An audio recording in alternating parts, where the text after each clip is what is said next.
Here from Feinberg and Scott Shirey. I am fortunate enough today to get to give the introduction. Just to give you background on this work, how this works. Mike Feinberg's sitting over there, and we have these very intensive department meetings each week, and we get to see who gets to give the introduction. And the rule is quite simple. We have to decide who most resembles the speaker. So, with apologies to Mike, this week was our shortest meeting yet. So, I'm honored to give the introduction for Mike Feinberg. Mike is a fellow Quaker. He's a Penn alum. He's the co-founder of KIPP, the Knowledge is Power program. Mike will be speaking with Scott Shirey, who is the principal of KIPP Helena. Scott's school, KIPP Helena, was one to recently make a few of our top 10 lists of the top achieving schools across Arkansas. And Mike will bring Scott in during his talk. Mike now is the superintendent of KIPP Houston. It includes 8 middle schools, 6 high schools, 6 primaries, and a high school. So they started with middle schools and now have grown both up and down. 90% of the KIPP students, high poverty students on average, have left the Houston middle schools and attended college. Mike entered this field by, after leaving college, doing Teach for America for a couple of years, decided that he and co-founder Dave Levin could do a good job of starting up schools, gave it a shot, sat around on Rod Page's car, as I recall, in Houston long enough to get an interview, and got to start KIPP Houston, and it started from there. That is chronicled in a recent book about Mike and Dave, Work Hard and Be Nice, by Jay Matthews of the Washington Post. And I have Bob Moranto's book, which is signed. Mike and Dave have received numerous awards befitting those who are spending their career in public service. 2 of them include the National Jefferson Award for Greatest Public Service by a Private Citizen, Presidential Citizens Medal given at the White House. So they've received lots of awards for their great work. Their efforts have been chronicled in this book by Oprah Winfrey, 60 Minutes, and all sorts of other media outlets. I'm just really pleased to have the opportunity to introduce Mike. I had the opportunity several years ago to hear Mike speak in Little Rock, and it was absolutely inspiring after I left. I couldn't believe what I heard, and I really enjoyed speaking to him. So after setting the bar that high, let's warmly welcome Mike Feinberg.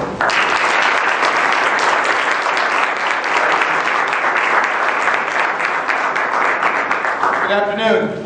You know, I said I was going to stay at the lectern and make it easy on the filming because I tend to have ADD, but since no one's sitting in front, maybe I'll stand here to get close to you guys. My teacher sense is tingling when I'm so far away.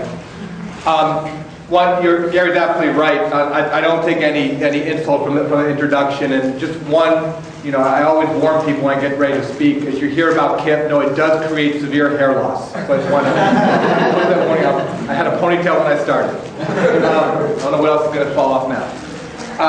So what I wanted to do is kind of like just give a little bit more of the background to KIPP, so you don't know a lot about it. Because the story of KIPP are rooted in kind of now our lessons learned, not just for what we think we need to do to help underserved kids get to and through college, but all schools working on that across this country. I'm going to show a video, because I wish I could bring the KIPPsters here as well, but we'll watch a 5-minute clip. Scott Shirey, who was the principal and school leader of KIPP Delta, is now the executive director and starting KIPP schools across Mississippi Delta. He's going to kind of talk about bringing KIPP home and what's going on here in the state of Arkansas. And then we'll do I want this to go in the direction of where you want to take it, so we'll save a lot of time for Q&A at the end. So, one introductory story before the story of KIPP. And that is, I like opening up with the story of the Maasai in Africa. They're the tribe that have an interesting ritual when the warriors are traveling between the village. The way they go about saying hello to one another. Traditionally, the first warrior turns to the second warrior, and the way they say hello is by asking, "And how are the children?" And the second warrior will respond, "All the children are well." I love that. It's the right focus and the right expectations from a society, right? It's the focus on the well-being of the children and the expectation of the well-being of all the children.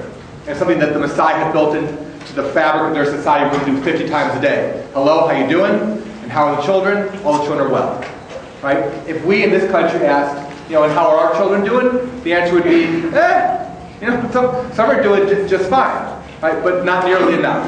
And that's what Dave Lev and I discovered when we became teachers in 1992 in Houston through Teach for America.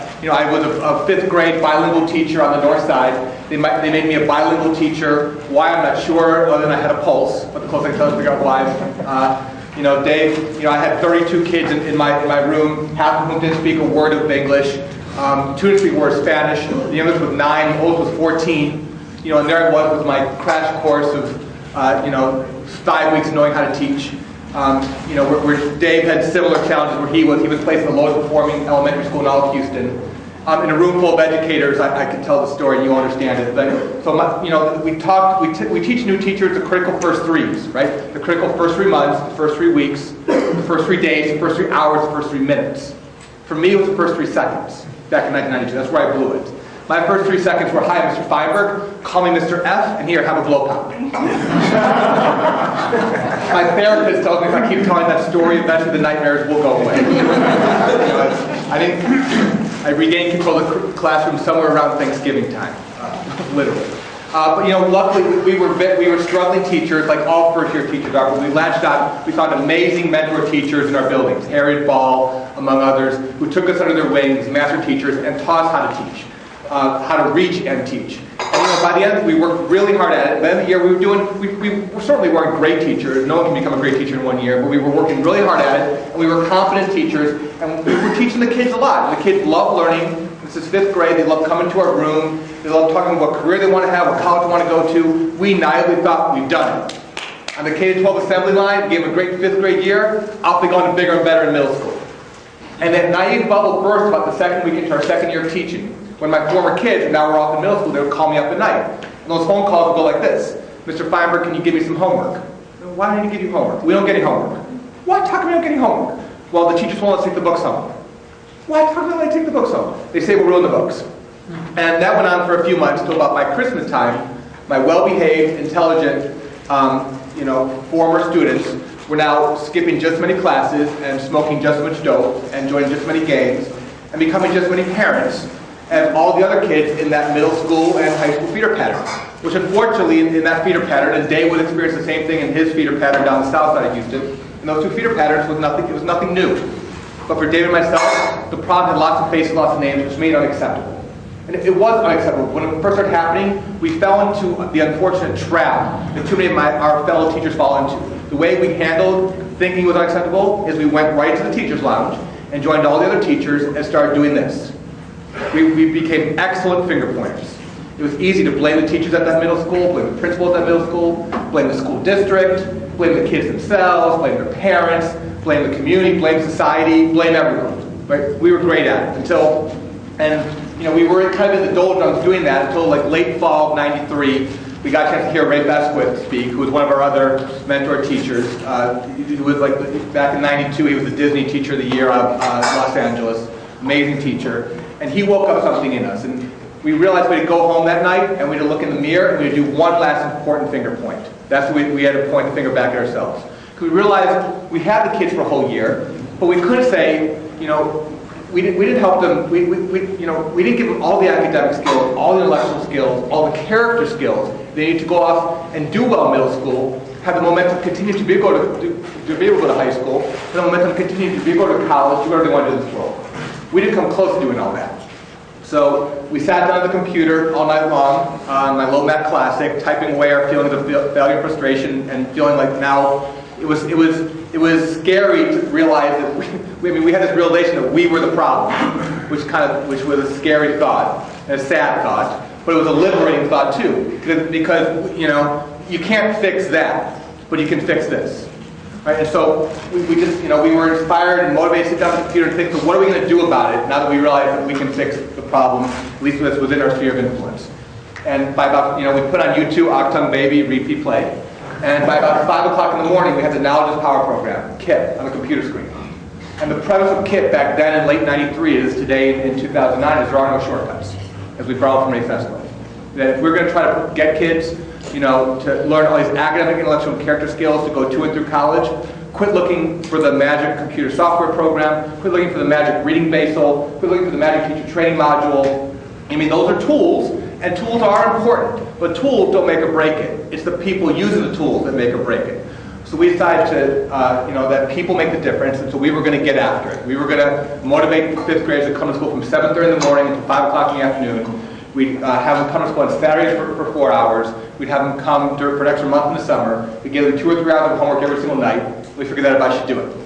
And while it was going on, we were continuing to work hard, develop ourselves as great teachers. At the end of the day, I'll talk a little bit more, unpack this, but the success we've had to date works because of two. If you really get down to the basics, our success has been based on 2 things: great teaching and more of it.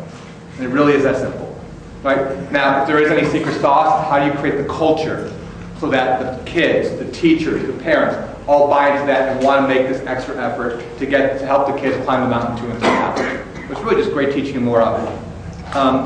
We had a lot of fun. We had frustrating experiences back in the day, looking back, rather fun experiences trying to convince the Houston Independent School District to let us start the program in a school. We'd get grilled by the assistant superintendent of 11th grade instruction, who was, deciding whether or not we were going to be able to start this program. They'd ask questions like, Mike and Dave, this program you want to start here in the school district, is this ed reform? We said, well, sure it's ed reform.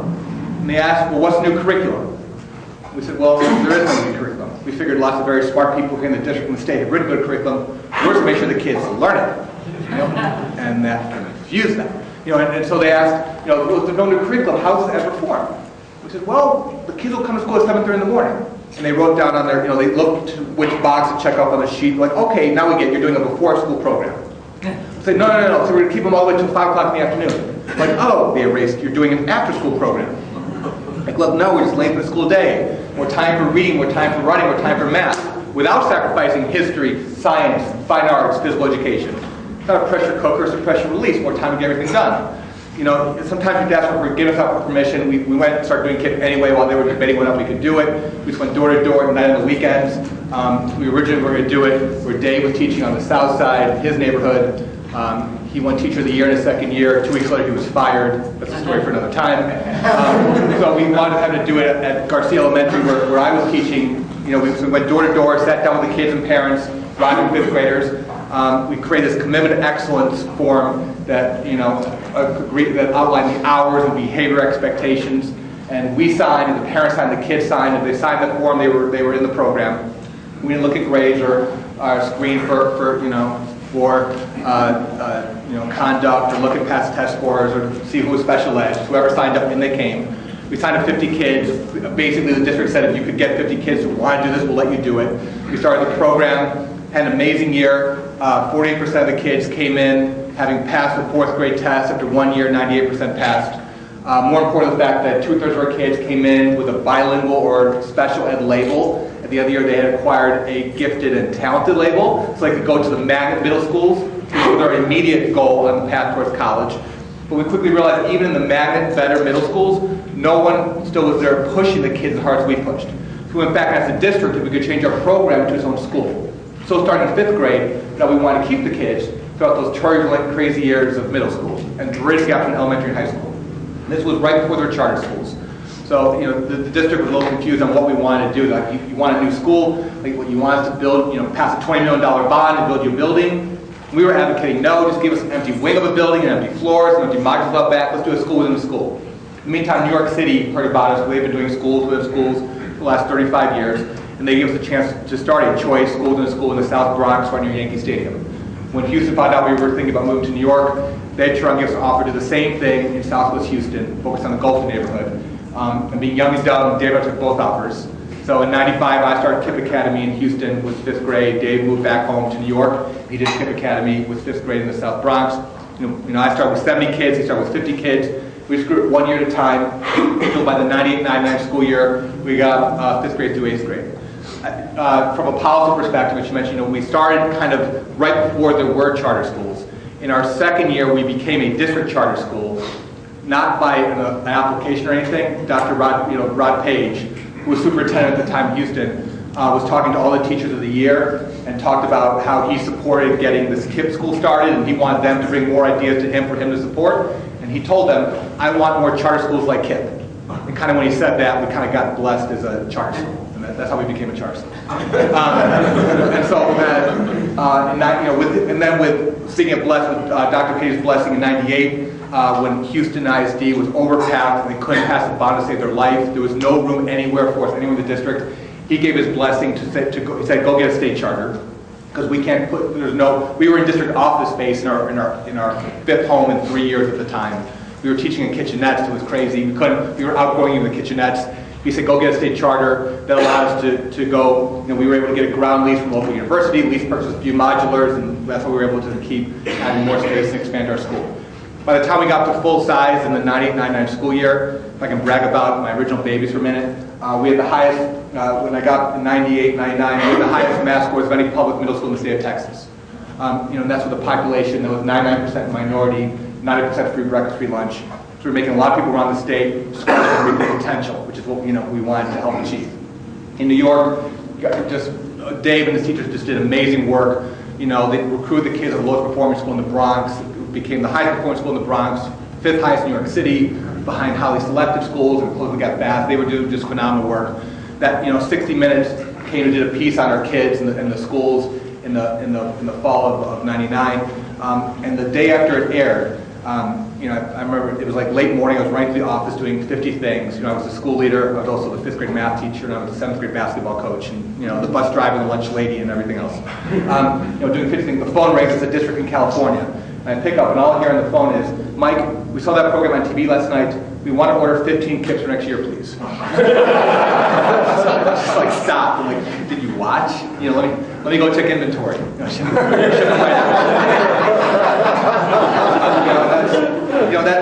We all in our industry, in education, there's too much flavor of the month and the flavor of the year that happens.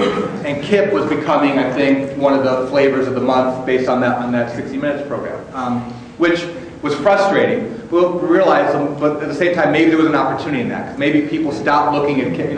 As we were starting it, all we were doing was focus on our babies, and just realized that we made some sacred promises to them in their living room. That they came to our school, we were going to do whatever it takes to help get them to and through college.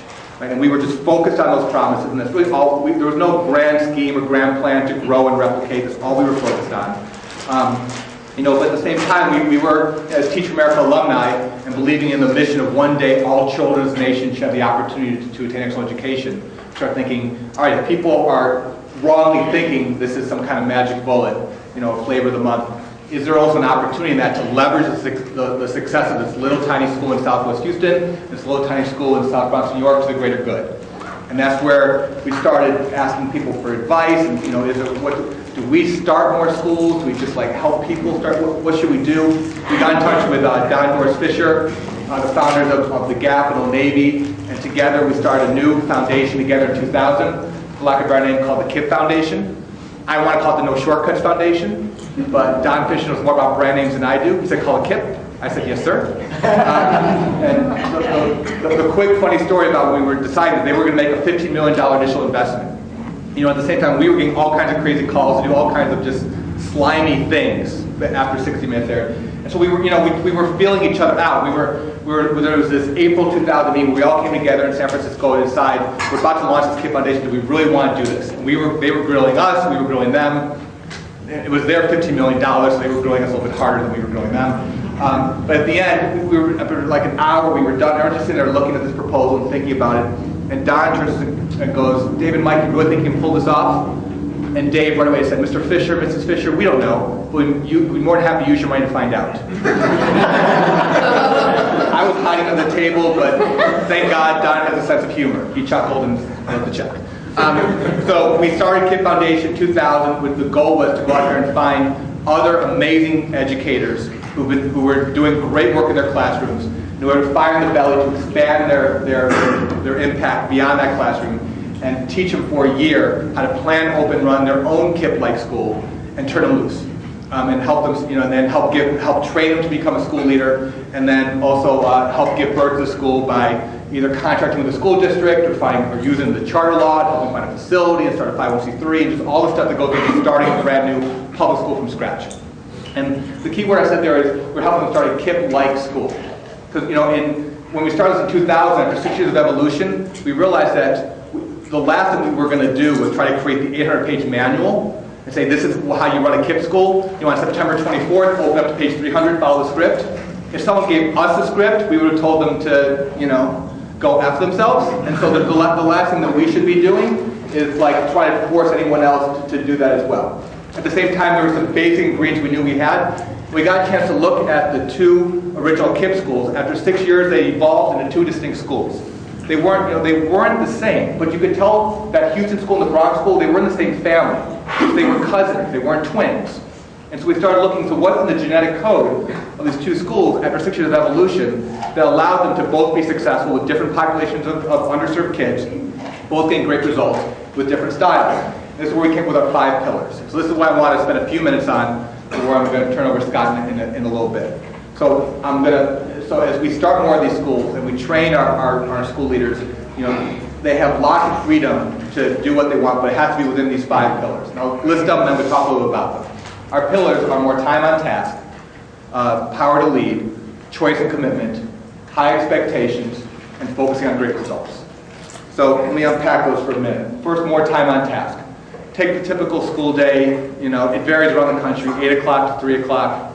Some big cities shrink that, at most 180 days a year. Some places shrink 180 days a year. But look, so 7 hours a day, the kids come to our schools, take out lunch, take out recess, take out bathroom breaks, take out the fluffy ancillary period instead of a good ancillary period found in too many of our schools. You're down to 4, maybe 5 hours of instruction time a day, for at most 100 days a year. 4 to 5 hours a day for less than half the year. We're not asking teachers and principals to be great. We're asking them to be miracle workers, right? It's an unfair expectation on teachers and principals to get great results with that little time on the clock, right? So that's simply, that the variable there is just to increase the amount of time you have the kids in schools. Now, more time doesn't equal success because more time is bad teaching, all right, doesn't suddenly equal good teaching. But at least it's setting the teachers and the schools up for success. And I said before, it eliminates the tough either or. If the kids are way behind in reading and math, a 8 to 3 o'clock school, 100 days a year, you decide you want to double the reading period. That comes at a sacrifice somewhere else. So you have more time in reading, but does that mean you take away sports? Does that mean you take away art? You take away science? You have some tough either ors. When you have 7:30 to 5, and over 200 days during the year, you now can have 2 hours of language arts a day, 2 hours of math a day, and still have plenty of time for the history and the social sciences and the physical sciences and fine arts and athletics and physical education and get everything done. So that's for us why more time is so critical.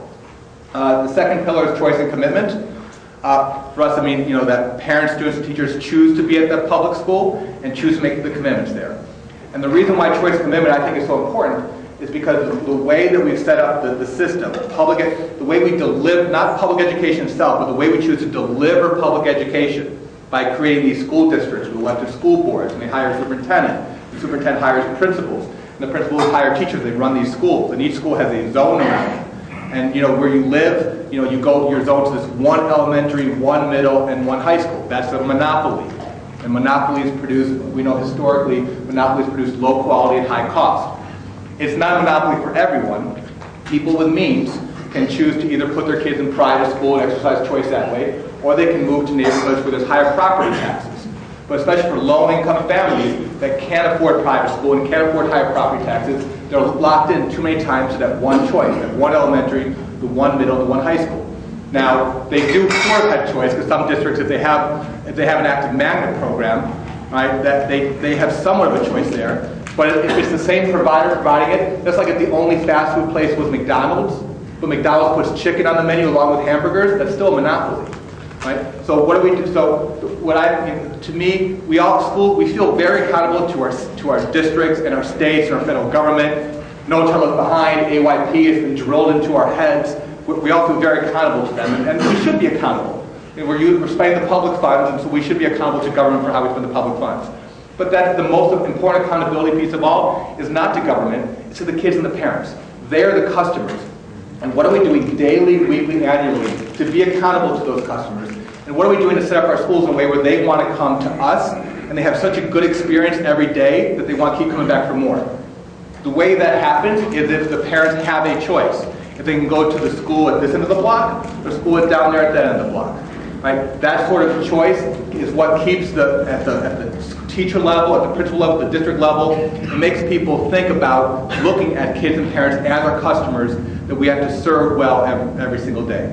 Whether that, charter schools are certainly, I think, one great vehicle of how we create more public schools of choice. Is that the only way to do it? No. Have we thought of every possible way to do it? I doubt it. But I just know that within the bubble of public education, providing choice and opportunities for families to go to different schools, I think is critical. And it keeps the other schools on the toes, and certainly keeps us on our toes as well. And think about it also, with choice and commitment, how we can't, if we're going to try to convince kids to come to school from 7:30 to 5, 4 hours on Saturdays and half the summer, you can imagine how these home visits go. Right, I'm sitting there explaining these hours to these little 9-year-olds. You can imagine their eyes being really wide. What are we doing to? It can't just be skill and drill and get after. What are we doing? We call it the J factor. What are we doing to have the school be filled with joy? The kids have to have fun while they're learning too, or why would they want to come to our school? They'd be running out of there as fast as they could. So choice and commitment is so important for that reason. Third is power to lead. The fact that there's a well-trained, amazing school leader in place. And by the way, I purposely say school leader, I don't say principal. A great school leader in place who's got control over staff and budget. They can decide who teaches in the building, they decide who doesn't teach in the building, they decide how to allocate their budget dollars best served to meet the needs of the kids. What you need to do is you need to get rid of that freedom, and we don't call it school leaders, because too many principals don't truly have the power to lead. They don't decide who teaches in the building. They don't decide who can lead the building. They don't decide how to allocate their budget dollars, which is why you get the shoulder shrug. You go up to traditional principals and say, you are responsible for great results in the building. You got to be kidding me, right? I got these 10 teachers who I need to get rid of. I can't get rid of them. I want to bring in new teachers. It takes me 18 months to get them through HR. Right? God forbid I want to move my art money bucket to my technology money bucket, because that's where I think I can best help student achievement. I got to, fill out forms in triplicate and give up my firstborn. Right? The way you give up the way you get rid of the shoulder shrug is, I think, free it up. It's like, okay, you school principal, you are now the school leader. You truly are the leader of the building. You have the freedom to decide who teaches in the building. You have the freedom to decide how you allocate your budget dollars. And now I'm going to hold you accountable for great results. That's how you get rid of the and that does make sense when we're cooking popcorn. It doesn't make sense when we're teaching children how to read. So I think we have to go back to the basics. Remember, there are no shortcuts. And we have to invest in the most important resource of all, which is the human resource. People make the difference. Fourth pillar, high expectations, which are clearly defined as ability. And for us, it's college prep. Not just at the high school level, at every level. A quick illustration of that is that my little 3-year-olds in Houston right now, my pre-K kids, they're the class of 2024. They know they're the class of 24. They're still learning how to count to 2024, but they know they're the class of 2024. More importantly, their teachers know they're the class of 2024. So when the teachers are lesson planning, all right, and for pre-K3, and they're thinking, the state curriculum in Texas says in pre-K3 you're supposed to learn half your letters. I always wonder what half are they supposed to learn. save that talk for another time. But their lesson plan to teach them all their letters, right? But not because that's the goal. They're thinking in their head, I need to get the kids to learn their letters. So in kindergarten, they're learning how to read. So by the end of elementary school, they're able to read chapter books independently. So by the end of middle school, they're able to read textbooks with understanding. So by the end of high school, they're independent learners. So in 2024, when they're in their freshman English seminar class, they're set up for success. Right? That's what my teachers in 2009 are thinking with their 3-year-olds. That's high expectations. Right? And our last pillar is great results which are measurable, having a bottom line. And if you look at all of our kids, the classes of, we didn't start high school until much later, but our class of 2002 through 2009, we track our kids up to 8th grade. We have this KIPP through college program. We remain the uncles and aunts, and we get them all to these amazing, great schools. But even some of the best, most elite private schools in the country, they know how to help kids fill out the FAFSA. So there's a role for us to keep playing as well. So we work with our kids all the way through, and we track them very closely. From 2002 to 2009, over 90% of my kids after 8th grade have gone on to college. And that's with a population that's over 90% pre-breakfast free lunch, so we're at 90-90. I'm not satisfied with that. We'll never, I wake up every morning thinking about the 10%, as well as still worrying about some of the 90%, because just we get them to college, that's not, it's to and through college. Just because you get there, it's not enough. The dropout rate in college for most kids is higher than high school, so we still have work to do there. But even I want 90% to increase, and we'll never be perfect. We won't get to 100%, but at least I want body temperature. I want 98.6. So we still need to do some improvement. So while that's the ultimate goal, what are we doing daily, weekly, monthly, annually to measure the progress and make sure the kids are climbing the mountain at the right clip, so they are going to get to college in 2010 through 2024, and then through college, which are the kids under our care we made these sacred promises to. So I feel it's not a KIPP thing. It's not a Texas thing. It's not a traditional public school thing or a charter school or a private school thing. I think this is a school thing. If you put these 5 pillars in place in any school, more time, choice and commitment, power to lead, great results, right, high expectations, the kids are going to knock it out of the park. We're on a mission to prove that, because we get too many people who still visit and we hear all the yes buts. We get people to come out to the school, at first people come cynical and they think they've heard about KIPP and they think that we get these results because we've creamed. They think we've gone into the community and we found all the really smart poor kids. And those are the ones we put into our school. Or they think that we're militaristic with discipline, or they just think that, we kick all the kids out, they can't do it. So they come and do, eventually these people, they do have cynical thoughts, they come and see the school and see it's not that, it's not that complicated a thought. It's very hard to execute on. We know that great teaching, it requires years and years to truly someone to become a great teacher. But at the end of the day, that's what's going on in our school, is great teaching and more of it. And they get excited by what they see. And I'm coming out the door with them, and I'm hearing, Mike, I can't, this is one of the best schools I've seen. I can't believe it's like that. So I'm thinking, just like we learned from Harriet Ball and Ray Fast-Quick, when we got fired up, they're fired up. They're going to go out there and do great things. I get to the door, and I hear all the yes buts, and all the momentum dies. And I hear Mike, it's one of the best schools I've seen. It's great, but it can't work where I'm from. It can't work in Arkansas. It can't work in Chicago. It can't work in Los Angeles. It can't work in Miami-Dade. And I hear where they're from for whatever political reason, financial reason, legal reason, socioeconomic reason. They think their community is the most screwed up place on the planet. Right? We've had now hundreds and thousands of visitors from around the country, from around the world. I realize now there's about 500 communities in this country. They're all in the running for the title, most screwed up place on the planet. They all think they're going to win. Right? So when I hear people come and say, this is great, but it can't work in Mississippi Delta, can't work in Chicago, can't work in Miami-Dade, I get out my notes, write down, all right, we'll start schools in Mississippi Delta, Chicago, and Miami-Dade. The actual proofs are possible. And we are not going to hypnotize all 50 million kids in public education today.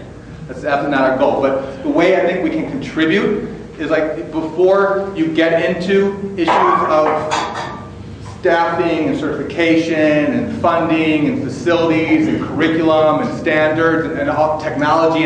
There's all these different debates about the tools and what we do. Those are all, it's important to figure those out. But it won't amount to a hill of beans if we don't first tackle the main problem, which is the beliefs.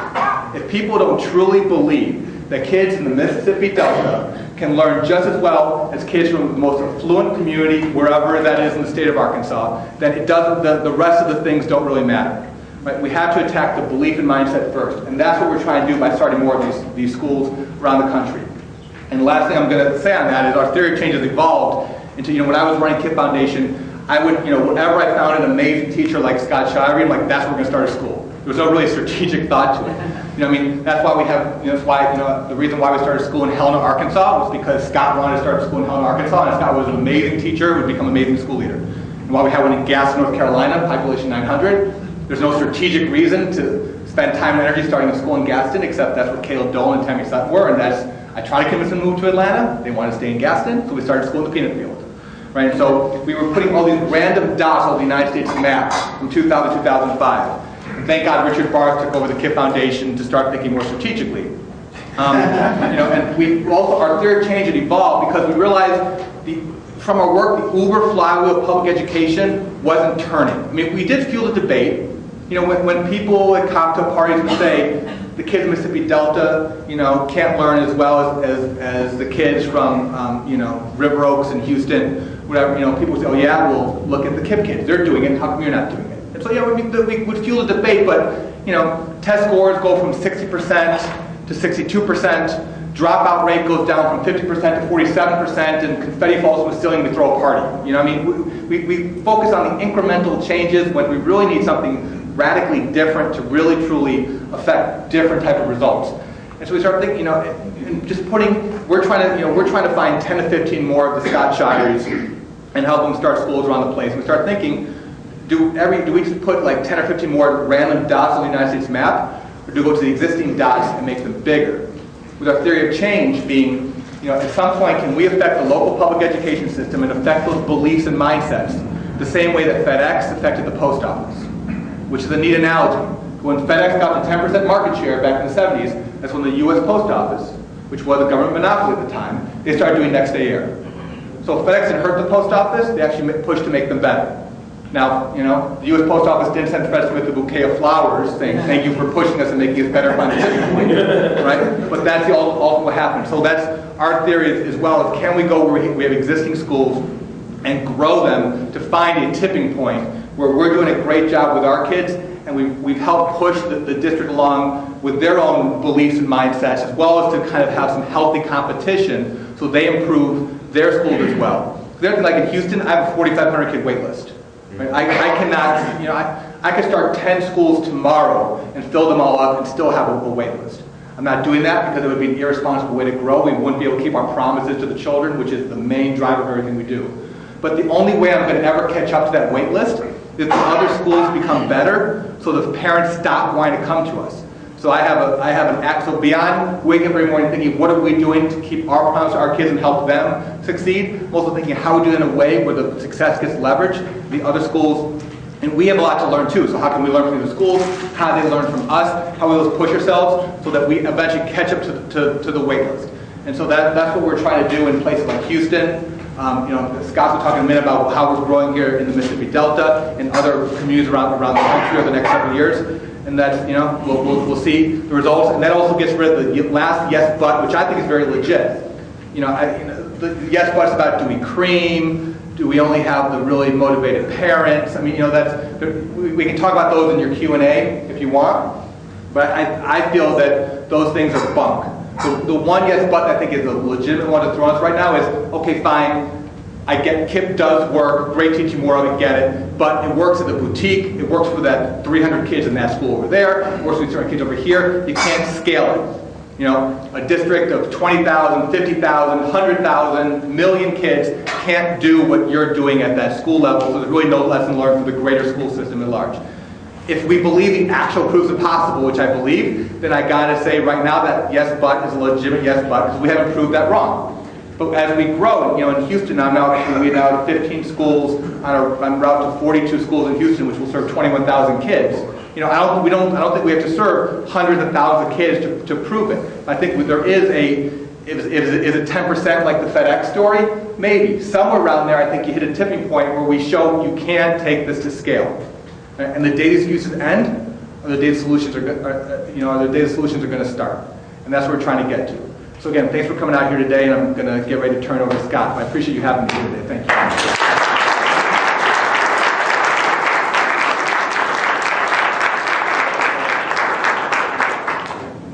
Before Scott, should we do the way? I think we're. It's up to you. What do you want? You want to show a video? You want to get up here and stop there? Yeah, I'll just get up there. Okay, so again, Scott Shirey started in 2002. KIPP Delta was 5th grade in the train depot in Helena. He's gone to an amazing school, and now grew up all the way through high school. And from there, it's going to go down to primary. We also have some other schools as well. I see Senator Bryles here, who's a friend from back in the day. I'm really excited we're growing into Blytheville soon. And I'll let Scott Shirey talk about how this KIPP model is going to be impacting the Mississippi Delta. So Scott Shirey, take it away.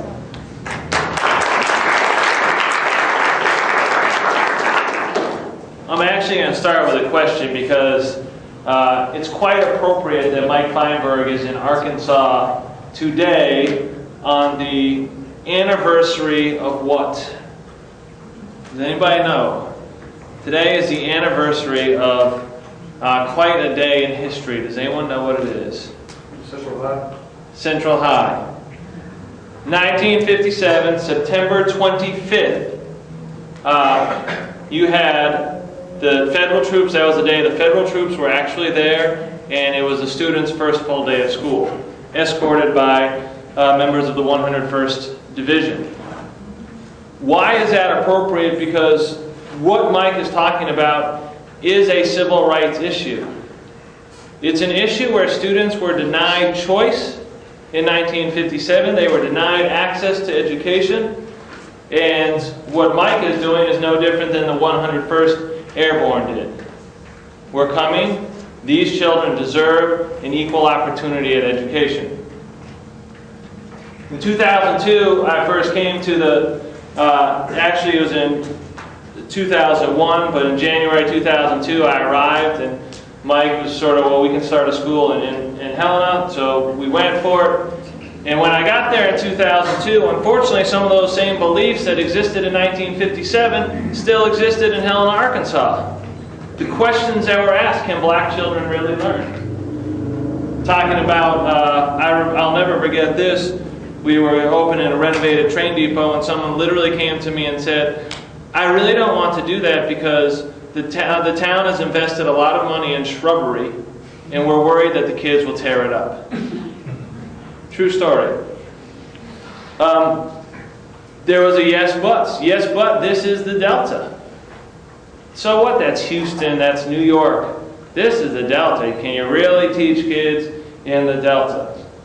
Well, we started in 2002, and we've grown from 5th grade through 12th grade. Last year, our 11th graders on the end of course literacy exam were, if you look at the scale score, they were the second highest in the state, second to ASMSA. Wow. These are kids from Helena, Arkansas. Our population is about 90, actually I was looking at the numbers, I think we're 99% African American right now. We fluctuate between 95 and 99%. Free and reduced population is about 87%. Again, where's the cream that we're supposedly cropping? I had a 7th grade teacher who will open the next school in Blytheville. 94% of her students were proficient or advanced on the end of course, on the 7th grade math benchmark. She'll be my next school leader in Blytheville. The way we started to grow in Arkansas was very much the way Mike described, sort of, we had some success and we looked, what is the impact that we want to have? So I want to talk a little bit about what is the impact we want to have in Arkansas. Well, in 2006, actually in 2007, we were looking at expanding, and someone said, well, what do you want your impact to be? So we looked at the data, so what do we want our impact to be? And the answer was obvious, send more kids to college, right? We need more kids from the Delta going to college. So before we figured out how many we wanted to send to college, we said, well, how many are going to college? So we started calling up schools like, hey, how many of your seniors went to college last year? And they out there, well, gee, that's a great question. We should really know that. Yes, you should. Well, that's not something we track. Really? Okay. We got the only information that we could that was public, which was ACT scores.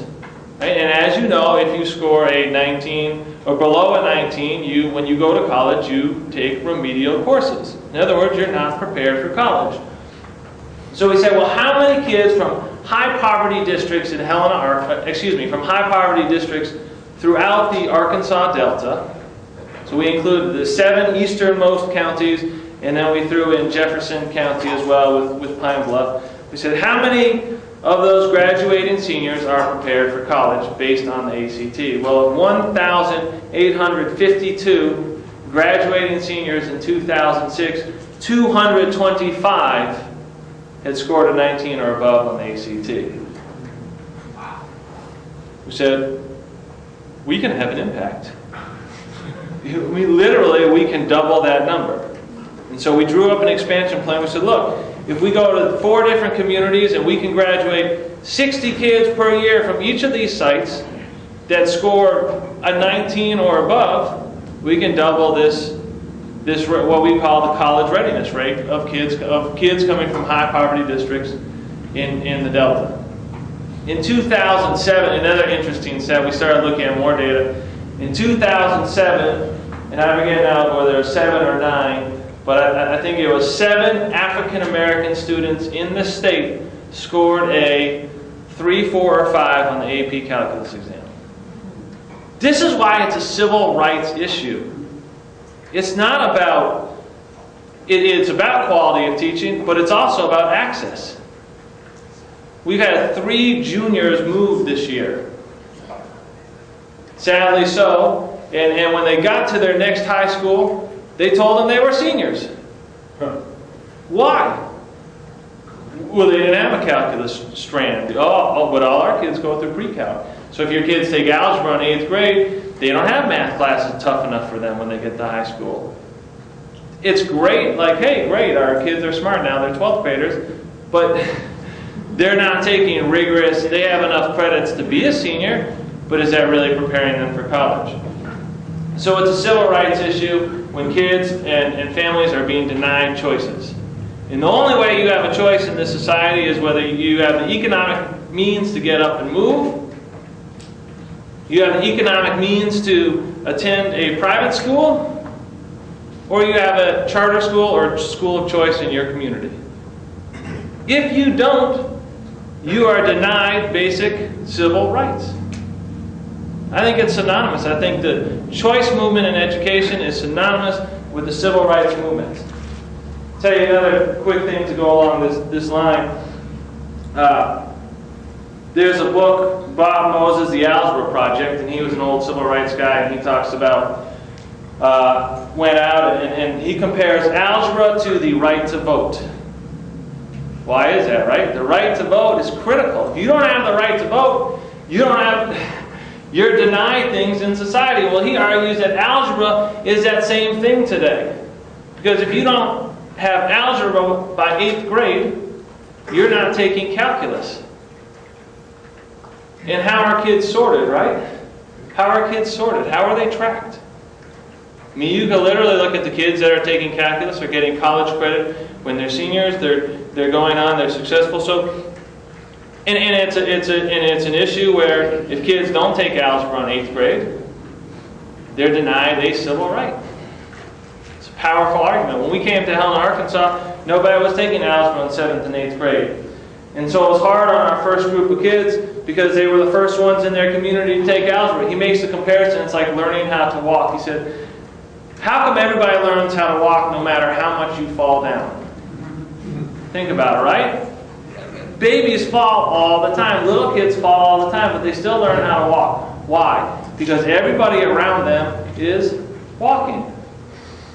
When you go to these communities, if not everyone on your street knows calculus, not everyone on your street is doing algebra at 7th grade, it's twice as hard because you try it, you fail, and you give up.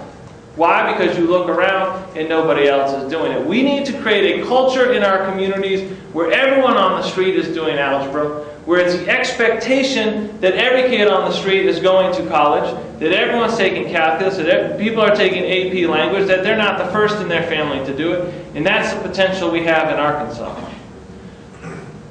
We committed a growth plan where we would expand, and actually we've submitted our charter application to expand to Blytheville. We'll open a new school in 2010. And I, like Mike, am looking for 2 more phenomenal school leaders that can open in other communities, Pine Bluff, Forest City, West Memphis. And it's interesting going to Blytheville because guess what comes out? The yes, but. Literally, I had a teacher from the district tell me, well, I don't believe in KIPP. The school is doing great things. And then she said, you know, I don't know how much else how better I can teach, because literally I could teach this bowl more than I could teach some of the kids in my classroom. You can't have results when you think that way. I'm thinking, Helena, Blytheville, they're not that far. But yet somehow they found a way, or I'm not saying they, because there are amazing people in that community who are huge supporters, but there is a percent of the population, and I believe it is the minority, a small minority of the population that still believes and thinks this way. But somehow they've convinced themselves that Blytheville is totally different than Helena. Right? I'm thinking, so we're going there. Into the next spot and the next spot. And what's so exciting about us, and then I'll close here because I know there's questions and I don't want to steal Mike's thunder. What's so exciting about being in rural Arkansas is when Mike talks about that tipping point.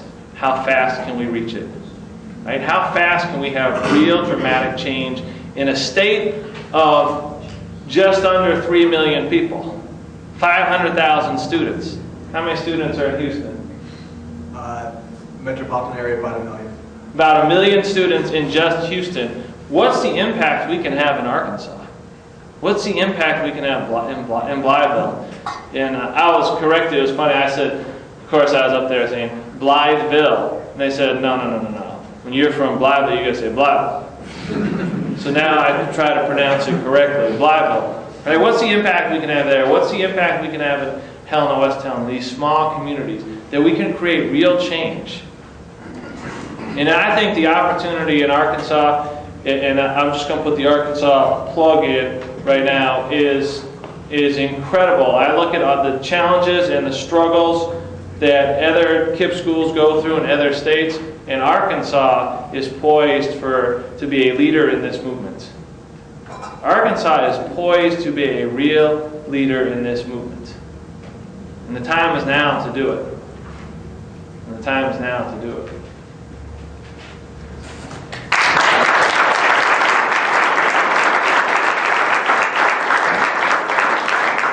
One more quick thing before we go to Q&A.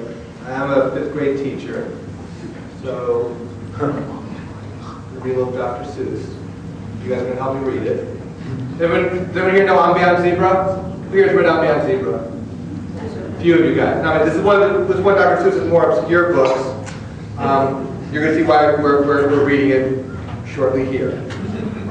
All right. Says Conrad Cornelius O'Donnell Odell, my very young friend who's learning to spell. The A is for ape and the B is for bear. The C is for camel, the H is for hare. The M is for mouse, the R is for rat. I know all the 26 letters like that. Through to Z is for zebra, I know them all well. So Conrad Cornelius O'Donnell Odell. So now I know everything anyone knows, from beginning to end, from start to the close, because Z is as far as the alphabet goes. Then, he almost fell flat in his face on the floor when I picked up the chalk and drew one letter, a letter he never dreamed of before. And I said, you can stop if you want with the Z, because most people will stop with the Z, but not me. In the places I go, there are things that I see that I never could spell if I stopped with the Z. I'm telling you this because you're one of my friends. My alphabet starts where your alphabet ends. My alphabet starts with a letter called Yuz. It's a letter I use to spell Yuzz. You'll be sort of surprised what there is to be found once you go beyond Z and start poking around. The places I took him, I tried hard to tell. Young Conrad Cornelius O'Donnell a few brand new wonderful words he might spell. I led him around, I tried hard to show there are things beyond Z that most people don't know. I took him past zebra as far as I could. I think perhaps maybe I did him some good.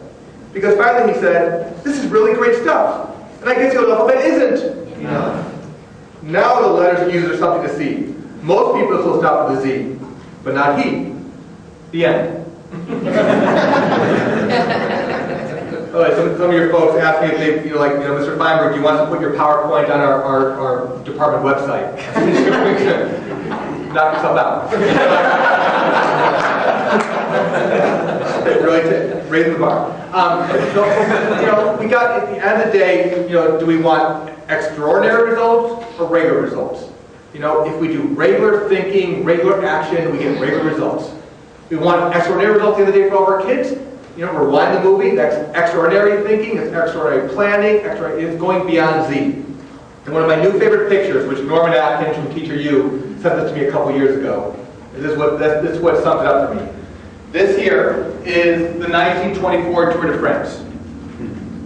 And what's going on in the picture, which is hard to tell, is the 1924 Tour de France, one of the cyclists is lighting a cigarette of another cyclist. Let that sink in for a minute. I've talked to doctors about apparently in the 1920s, the medical thought was beyond the fact that smoking was okay for you, they actually thought it helped athletic performance. The theory at the time was that smoking would thin out the blood, so the blood would then travel around the body faster, delivering oxygen to the muscles. So therefore, 80 years ago, when training for the most difficult athletic contest known to mankind, bring along a few extra packs of Marlboros was the strategy. Right? Talk about a complete 180-degree mind shift in thought in the last 80 years. From what we thought from smoking is actually helpful to you to what we think about smoking today. Now more kids are trying to smoke again today. They think it's cool, but we know it's not because they think that they're training for the Olympics. Right? So, this is, talk about a great example of how a mind shift can happen. Now, if we could somehow take a picture that summed up how we're delivering public education to the masses in 2009, and snap that in a picture, and put that on the wall 80 years from now, I bet they would be chuckling at that picture as well. Right? Here's our chance to realize that. All right, here's our chance to go beyond Z and start thinking about that. Because back then, some cyclists back then, someone had to be the first one to go beyond Z and say, guys, I'm not so sure this is a hot idea. Right? And the second one would be like, yeah, you know what? I'm coughing a lot. Maybe we should go start to get some data on this. I mean, someone had to be the first one to go beyond Z, and someone had to be the second, and so on and so on. If it helps, if it worked in smoking, why can't that also happen for public education and really to radically go beyond Z of what we're doing to educate all of our kids? So like the Messiah, we also can say someday, all of our children are well. Thanks for having me here today. All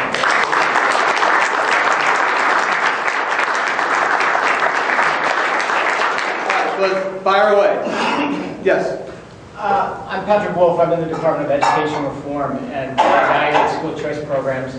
And I want to press you on the current issue regarding motivation. Certainly you're serving low-performing, highly disadvantaged students, but your commitment form could be an instrument for selecting on motivation and just concentrating a whole bunch of highly motivated, low-income disadvantaged families in the same schools. And that might be explaining your extraordinary results. Right. And we are in the middle. I think we're in year 2 or 3 of this big Mathematica study to get. I might have my own personal anecdotal thoughts. I'll tell you in a minute. And I realize that I'm here at a university, so anecdotal don't mean much. But Mathematica is doing random selection. They're looking at all the kids who were in our lottery, comparing the kids who got in with the kids who don't get. So if we hypothesize from it that's true, then all the kids in our lottery represent all the motivated kids, motivated parents. So is there a KIPP effect between the ones that got into KIPP and the ones who didn't? Right, and that's what they're in the process of studying, which should be fascinating to see those results. I will tell you, I've knocked on over 1,000 doors in the hood, right? And if I get into the house, 90-95% of the kids and families are going to sign up.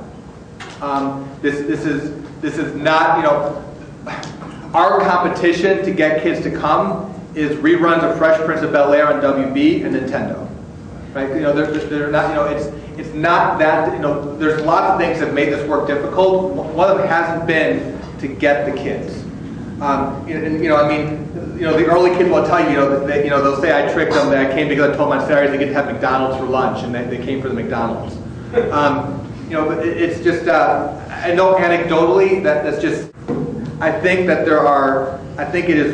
it would be wrong to hypothesize that there are a slim number of kids in other communities that are motivated. It would be wrong to hypothesize there are a slim number of parents who are motivated, and somehow we have tapped into those, and that the public schools are left with all the rest. Actually, it's not that. I mean, I have come across some families that are certainly incredibly dysfunctional, and social workers have to come in and all kinds of stuff. The vast majority of parents love their kids, care for them, want what's best for them. You know, they might be working 2 or 3 jobs, so they don't know. You know, they don't have the time to put into it, or there's a language barrier, education barriers. Just you know, one little math point, and then we'll move on. Is right now.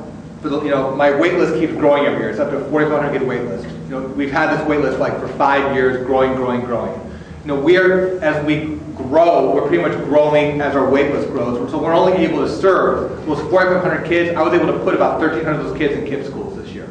So we're able to serve about at most 1/3. In past years, it's been 10 to 20% of the kids on the wait list can come to KIPP. So a vast majority of the kids we're not able to serve them. If there is no KIPP effect, and if this is just about motivational kids and parents, then all these thousands of kids that want to come to us, where are all the results, right? So the results aren't there in all the other schools. So there must be something else going on than simply saying these are the select few motivated kids and parents. But we're going to get hard data in a couple of years to go beyond what I'm saying here today. Yep. One question that concerns me, you can go into scale. Oh, yeah. My name is Jeff Dean, and I'm a research associate in the Department of Education Reform. I actually work under Pat Wolf. And my question concerns, I guess, teacher turnover. How many, especially to take this to scale, how many Mike Feinbergs are there? Good. And especially, not only to keep it at its current level, but to expand it. What do you aim to do to reduce teacher turnover? My grandma said there's only one.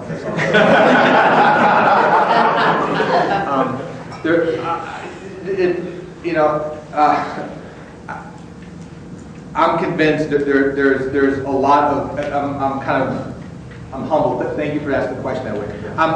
There's a lot of me's. In fact, a lot better than me. Dave and I. Jay Matthews had really a lot of fun writing that book because we stumbled our way through this. We made about 1,000 mistakes. We were good in some ways. We were also very lucky, and I'll be the first one to admit that.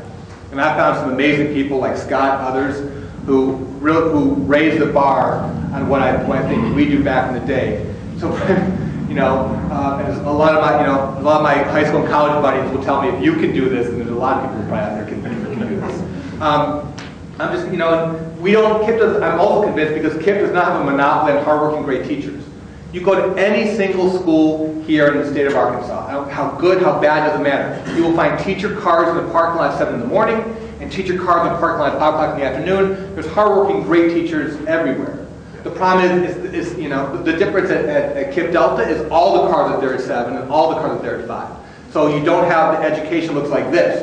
Great first grade teacher, second grade teacher asleep at the desk. Medium third grade teacher, great fourth grade teacher, fifth grade teacher.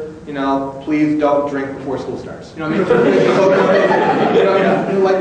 little bit of that. But you take great. And it's not. Your average teacher out there, I think, is a decent teacher, but it's the bottom 10 to 20% that are pulling us down and creating this uneven education out there.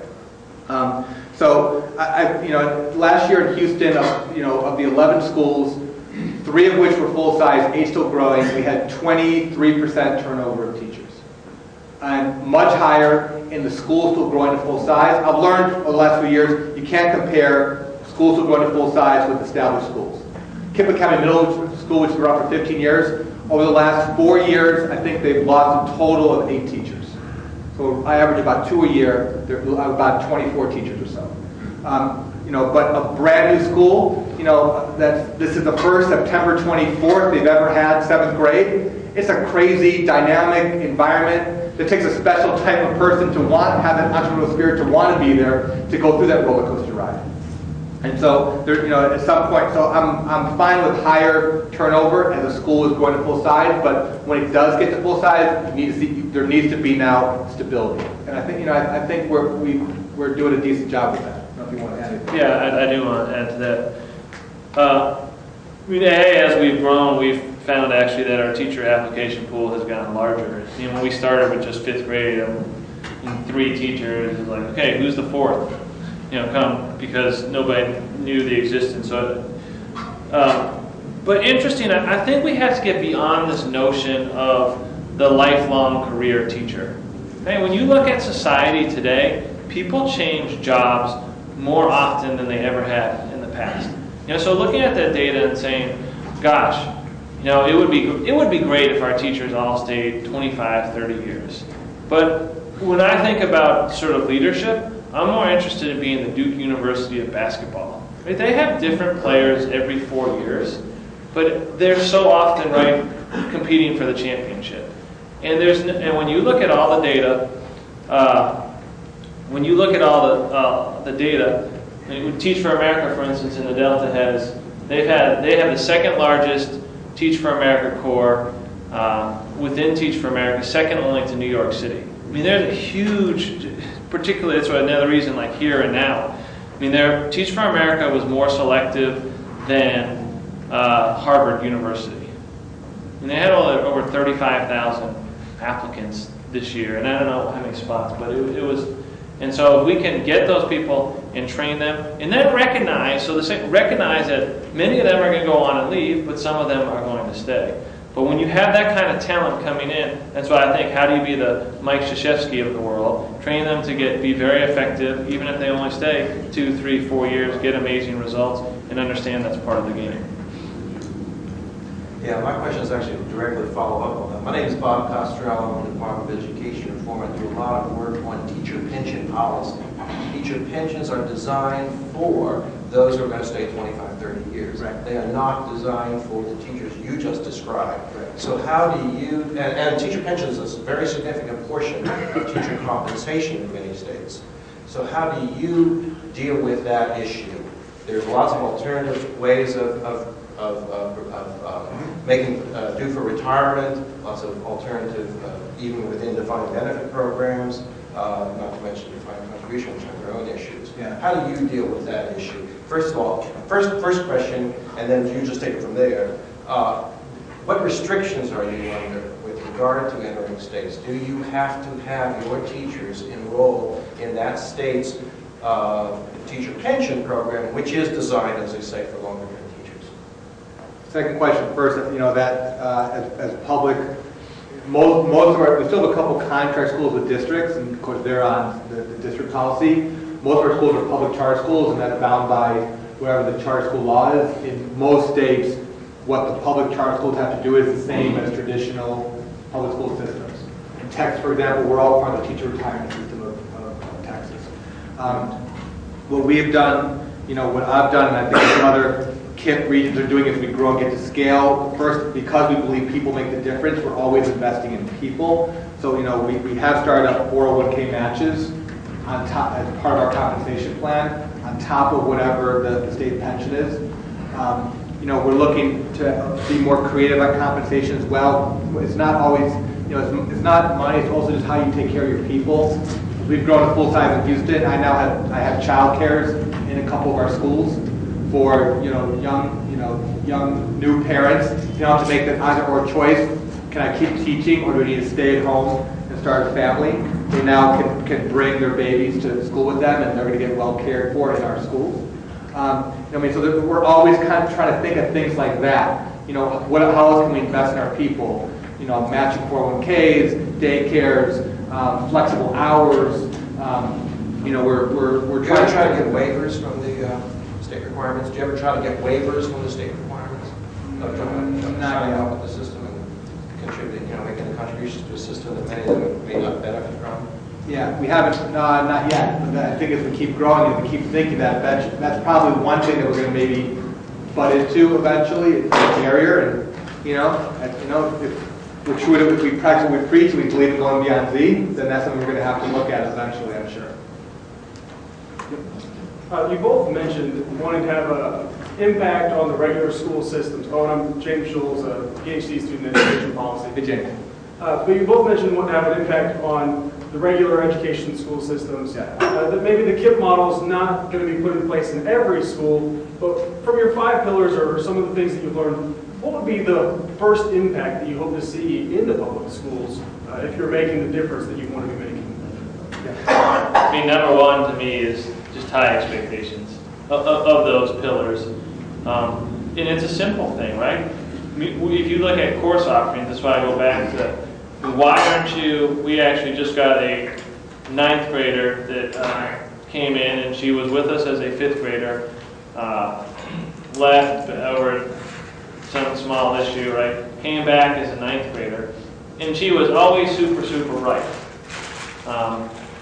Left, got frustrated, came back, and what frustrates me more than anything is she didn't have the same level of math courses. So all of a sudden she was one of those sort of top students, and now she's in the bottom third. Where we had the majority of our actually 7th and 8th graders had already taken the algebra, and some taken geometry, and then she's taking algebra as a 9th grader. I mean, why is that's so easy to put in place? And to me, it's an expectation gap. And often you hear teachers and just the amount of work, the amount of homework, those things can be implemented overnight. I mean, just the easiest thing in the world to do. I mean, ACT too, right? Why aren't all of our 10th and 11th graders taking the ACT test? Now, it's so easy to implement. And it always astounds me that I met up with a student who moved to Georgia, and he said, man, I'm trying to take the ACT. He said, but they provide no resources for it. I mean, signing every child up in your school to take an ACT exam is probably the easiest and simplest thing you could do to dramatically change expectations overnight. I can answer your question. I'm seeing it start to play out in Houston between the kids that KIPP has in Houston and Yes College Prep, which is another great system of charter schools and public charter schools in Houston. KIPP and Yes divided 8,500 kids this year in Houston, which is no longer a rounding error. So it's now a significant amount of public dollars is being diverted from a traditional public school system to us. So you're starting to see, at the district level and at the school level, there's starting to be some strategy sessions about what are we doing to stop losing kids to KIPP, right? And so there's a couple of things that don't have to apply the pillars they're doing, which is unfortunate. My picture's up in a couple of schools saying, shoot this man on sight. Part of it. But you see them thinking, so why are we losing? They're starting to look at the kids and parents as the customers. Why are we losing the kids? Well, the parents are saying they like the longer hours. Maybe it's because they like more instruction. Maybe it's because they see it as free daycare. Whatever. They like the longer hours. We should be thinking about doing some longer hours. They like the college prep focus. We should be doing college prep. There's one elementary school that told in the community that we're taking lots of kids. We're starting a gifted and talented program here with our 5th grade. You don't send your kids to KIPP anymore, get the higher level learning, keep them here. Another elementary school petitioned the district to start a middle school program on their campus saying you don't just send your kids to KIPP anymore to avoid that horrible middle school in the neighborhood, keep the kids here. Another high school, a mega high school in the district, put out a press release. They got higher test scores than our first high school in Houston. So they put out a press release to the community saying we beat KIPP. I'm like, this is great. Keep going. That's not going to totally do it, but you start to see the breaking the monopoly effect happening. Right? There's other, and then you see all schools start putting out marketing materials. These shiny, beautiful, we did our library, and it's going to take them a couple years. They realize you can't market crap, right? So it's going to take a couple, but eventually they're going to realize if they want to stop losing kids to us, they need to market, but then they need to market good. They need to market true college prep work. They need to market the longer hours. They need to market the extra focus on the kids. They start doing home visits. And I think we've already started to see that start to happen in Houston. And I think so. Those are the type of things. The high expectations right away. The belief set, lengthening the school day and school year. We already see some schools working on that as well. So that's the type of things that we hope we keep happening. Okay. I'm Jay Green in the Department of Education Reform, and I was thinking about your roller coaster that you were describing. So some teachers are great and some teachers are not so great. And we have 3.1 million public school teachers currently working. It's a lot of people. Yeah. And we have either union contracts or state law with dismissal procedures that mean that even when you have that roller coaster where you have the not so good teacher or the absolutely awful teacher, it's very, very hard to get rid of that teacher. And actually very, very few teachers nationwide are dismissed for cause. Very few ever receive a negative evaluation from their principal. And so given those restrictions, do any of those restrictions impact you, and what advice would you have for traditional public schools for how they might overcome some of these limitations and try to improve the average quality of the 3.1 million public school teachers we do have? You know, in Houston, I have a good relationship with Gail Fallon, head of the Houston Federation of Teachers. And I mean, I guess our growth, I guess at some point, I guess does become a threat to unions, as it's a lot of teachers and potential members to go away. You know, when we were, I guess, smaller and cuter, you know, Sandy Feldman was on our advisory board back, as we were starting KIPP. So, I mean, except for the issue of tenure, I think we are proponents of a lot of the things that the unions also want to see as well. More respect for the profession, higher pay, better benefits. We do believe in choice and commitment. If a teacher wants to work 10 hours a day, which, by the way, in public education is a mind-blowing concept out there in society. You know, you say you work from 7:30 to 5. You know, in any other industry, eyes don't go wide. It's like, yeah, so do I. Granted, 10 hours with kids is different than other jobs. That love children, love working in this. It's a joy. You know, I mean, so by there's a lot we agree on. I mean, you know, I think what Gail would, and I've talked to her about this before, what Gail would argue, which is actually somewhat of a valid point, in that this is why school leadership is important too. You know, Gail will say, I don't want to see bad teachers in classrooms with kids. Part of the problem is that those principals don't know how to. They're not competent with the system to get rid of their teachers that are bad, and so they screw it up. They're unfair to them, and now I have to come in and defend the unfair practices. I've heard, you know, that. I mean, so not. I just want, like, to me, like, I don't want. It's not all. I think that I would love to see the union start to realize that jobs for life is just not a smart way to go about doing this. Maybe that's, you know, I will continue to be hopeful. I mean, maybe that is pie in the sky hope. But I also realize that it's not. I'm not going to point the finger. I'm going to practice what we preach. At KIPP, we look in the mirror before the magazine class. To realize, as school leaders, there are things that we could be doing. You know, and you know, Michelle Rhee is pushing this in D.C. Even if she doesn't get green light, red light, you know, she has hired people to be like, oh, you know, the union's saying there are things in place currently to get rid of bad teachers. Michelle is saying, okay, I'm going to put smart people on that. We're going to figure out what you have to do, what process you have to go through to get rid of smart teachers and bad teachers, and we're going to dot the i's and cross the t's and follow the process and get rid of bad teachers. We'll see how that works, how successful she is. But that we need to take some ownership on that ourselves too. Can I follow up on, as a teacher educator, I am struck. What you say in terms of your 5 pillars, the only thing that's missing from the effective schools research is choice and commitment.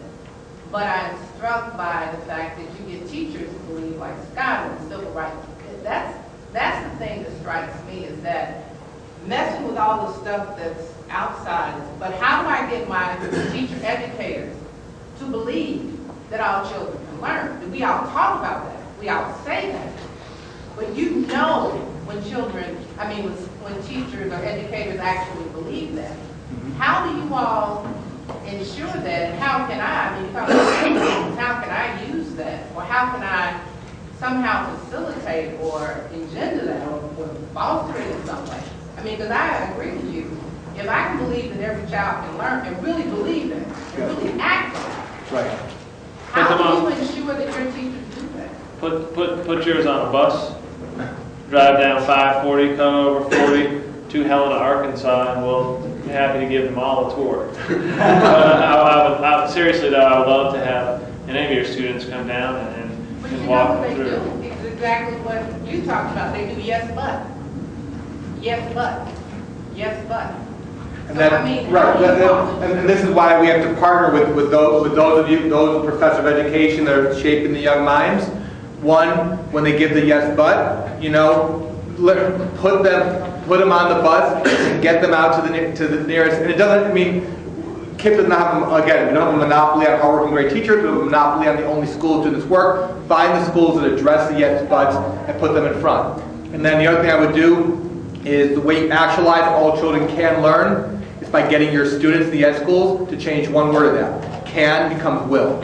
That's the belief becoming the action. When we get the students in ed schools to not just think, yeah, all children can learn, but when they start saying all children will learn, that is actualizing that belief. And that's what we have to teach them. I'll throw one other thing out there, because actually my principal came to me the other day and said, you know, I'm frustrated, so occasionally we'll get a belief system from the teachers. Well, I don't believe in all this structure, right? It's too structured. And it's not, sometimes it's not about changing their beliefs, but sometimes it's about changing their habits. And so if I can get those teachers to change their habits of implementing structure on a daily basis, which leads to results, then their belief system changes. So just a different way of taking it too. If someone really is, yes, but I don't believe that, I don't believe that. But if you can just change their habits, that will lead to a belief change as well. I hate to do this, but there's a plainly catch for Mike, so if someone has one final short question. For my question. No pressure. It's gotta be a good one. I'm always good at jumping onto the airplane through the jetway, so just keep going. I'm Trey Holzman. I'm part of the Education Reform Department. I was a Teach for America last year in the Delta. And you made a comment in the spring that still has struck me, and it now relates 2 weeks ago to Arthur Levine, and that is certification. And I would just like a general comment, because I wrote down Arthur Levine versus KIPP. That's literally what I wrote down here, and it's now colleges of education versus on-the-job training. So you have a model in KIPP where you're coaching teachers, and I believe the teacher was named Mr. Nelson, am I right? Right. Who came into your school, couldn't get a job anywhere, and you hired him. Did he have a master's, is that right? Okay, so he didn't even have a master's, but he teaches math now at the high school, is that correct? And he was formerly at the middle school? He's my algebra teacher, yes. Okay. Excellent numbers, fantastic numbers, blew my school away, which is 20 miles away from KIPP. I'm curious your comments about certification, about on-the-job training, your mentoring, and your induction. I don't know who's in the audience, so I hesitate to answer. I get to get a plane and leave the state. That's right. So, no, but here's the thing, and I'll take it out of state to be, say, Michigan, for instance. And first of all, Michigan has more teachers than slots they can fill. And Michigan has more teachers than slots they can fill, which is a beautiful thing. The problem is when you come to some of the communities we serve, we don't have that luxury. And when you don't have that luxury, you have to come up with alternatives. And so, in the same that we have to take, I mean, I'm a huge proponent of alternate certification, of non-certified, of getting the best people in the classroom. But that's because we have a different set. I'm not in Michigan. I'm not in a wealthy community in Michigan that has. So the question is, often when people make that argument, they are making that argument from maybe the seat in Michigan where they see enough certified teachers that are already being block jobs. So why are we letting others into it? And when we go to some of the higher poverty communities that KIPP serves, the ball game is totally different. We don't have those options. We have to find another way. So to me, it's driven by necessity more than a belief system. Given I'm going to be able to get on a plane and leave the state, I'll say something a little more provocative. Thank you, Mike. I say this with love and respect, and I also say this knowing that we before we look in the magnifying glass, we look in the mirror and we realize that we have a lot to learn as well.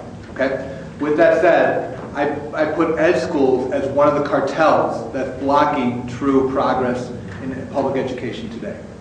And that's because there is an inherent motivation to keep things the exact same way and not allow alternative certification. It's not part of the way ed schools are set up, and it's not an incentive to them to have teachers trained by multiple paths. Ultimately, if we're going to be true, it goes back to the idea of monopolies and breaking monopolies. Just like we don't want to have a monopoly public school system, why should we have a monopoly one way that the pathway to train great teachers? There should be multiple pathways. My belief is, here's what I look for to hire. You know, I want people that are very smart and passionate about their subject matter. They don't need the TE to teach, right? They can bring a wealth of outside resources in as well. Second, they know how to take the knowledge and passion from their brain heart and connect it into the brain hearts of a 5-year-old, a 10-year-old, or 15-year-old, right? Which for some people is, I guess, a gift and a skill they're born with. Most of us mortals, it's a craft which we have to learn and refine over lots of years.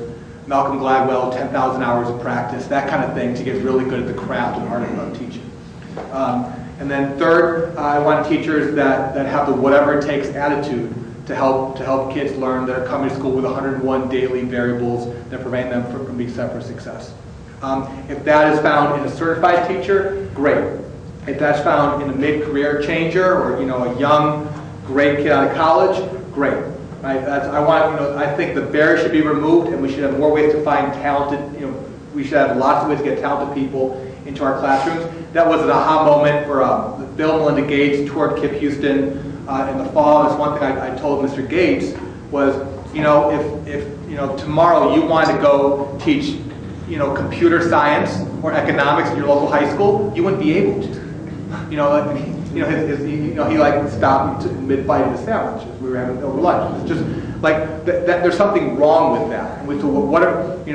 I don't think that the feds and the states have wanted it to be that way, and I don't think ed schools want it to be that way. But we've kind of created this monopoly system of one way to get the teachers in. I'm not saying I'm not like anti-ed school. I think that ed school, like KIPP, like I want to see ed schools evolve and realizing that there's multiple pathways that we should be able to do to train teachers, give education to kids, and do all that. And I hope that ed schools are willing to evolve in that path as well.